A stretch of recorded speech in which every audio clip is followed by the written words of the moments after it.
Okay, with it being National Eating Disorder Awareness Week, I was thinking about doing a video kind of talking more about like my personal story or experience with my eating disorder. And I've done a couple of interviews with Elisa on Follow the Intuition where I really talk about my story, and then also with Kayla Rose Kotecki from Day on the Diets, where I also share quite a bit about how my eating disorder started and things like that. And if you want to hear like really more in depth, those are like 40-minute interviews, maybe more than you want to hear. But I talk more about kind of in detail how my eating disorder started and things like that. But I was kind of reflecting this morning as I think about, always this week, I think about how grateful I am to be recovered. And I wish that I could erase the memories that I have from, 20 years of living with an eating disorder, but I just can't. It just doesn't happen. They fade away a little bit and they don't feel as like raw and overwhelming as they did when I was in recovery, and all these things like kind of started like flooding my mind. That was very overwhelming and emotional. It doesn't feel quite like that anymore. But as I was just reflecting and thinking about some things, I wanted to share kind of my experience in college. So my eating disorder, I wasn't diagnosed. It kind of started maybe a year or two before I was actually diagnosed, looking back now at like warning signs and things that could have been caught. But mine was diagnosed when I was 19 and I was in college, and I was playing at a Division I college, playing volleyball on a full ride scholarship.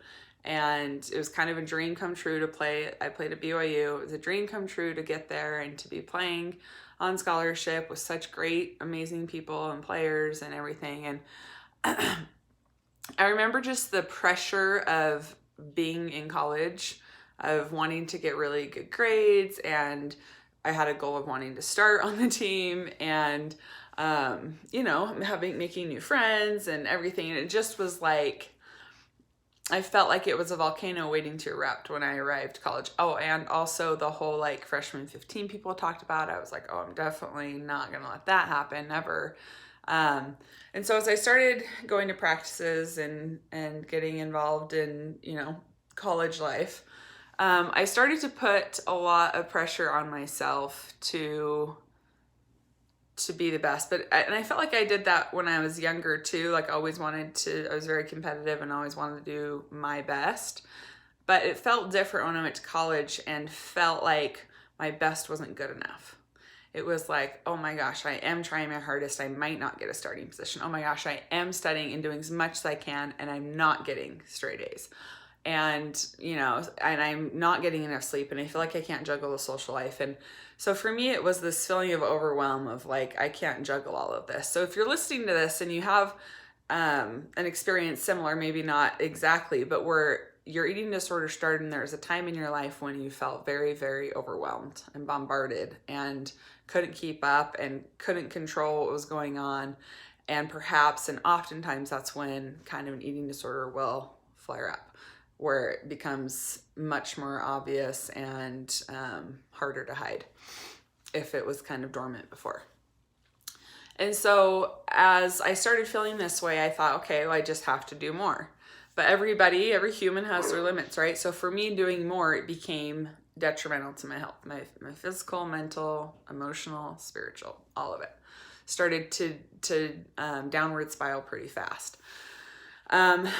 There was a time where I was a medical liability, and the coaches had to pull me aside. And this is hard to talk about. This is probably like one of my biggest regrets of what the eating disorder stole from me.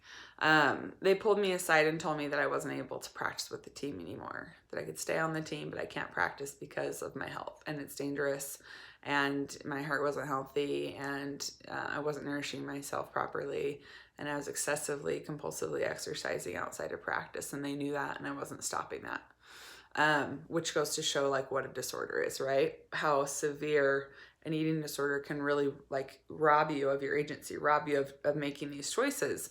Because logically anybody would think, okay, I've been told not to exercise in addition to practices and trainings, and if I do, then I could be jeopardizing my spot on the team, and I still did it, right?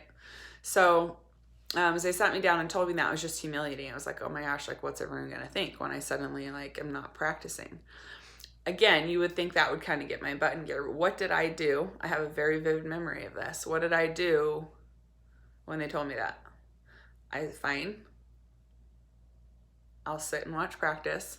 But instead of maybe, I don't know, getting a cheeseburger or starting my recovery then and thinking, wow, I really need to get this under control, I would sit there, and I hope this isn't triggering to anyone. This is my intention behind sharing this is I get it. I understand what it does to someone's mind. I understand the severity and like the delusion that you can be doing one thing and knowing that you should be doing another and not able to change it. Anyway, so I'd be sitting there during practice and I would have, I'd give myself, I can't remember, maybe like 15 almonds or something. And over a 2-hour practice, I would sit there and suck on these almonds and eat 15 almonds over 2 hours. And that was like a treat that I looked forward to because I was so upset and mad that I like couldn't be practicing. Wow, right? Like, wow, that's really, looking back now, that's really, really sad. Like that, and that was taking away everything at that time, everything. It was hard to want to date. I wasn't wanting to go out with friends when they were all going to parties and doing fun things. I now wasn't practicing with my team members who I really liked and were good friends with.